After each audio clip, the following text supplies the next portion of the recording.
Päiväetappi päätöksessä Rautujärven pohjoispuolella pikkusen niin olen hiekkakivirantainen yksityinen riviera täällä.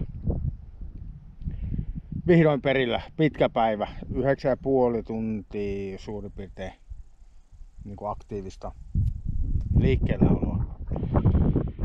Tosi vaihteleva maasto, jalat on tosi kovilla, jalkateriä polttelee, tekee mieli heittää kengät pois jalasta ja uittaa niitä vähän aikaa tuolla lutakossa, että sais vähän turvatusta varmastikin pois ja muutenkin. Nyt vähän huoltamaan ja tainan huomisena päivänä ainakin nukkua pitkään enkä kiirehdi. Voi olla, että teen pienen siirtymän huomenna, mutta vasta iltapäivän puolella, vaikka muutama kilometri. Tehdään nyt vähän huoltohommia, kun oli näin pitkä päivä takana.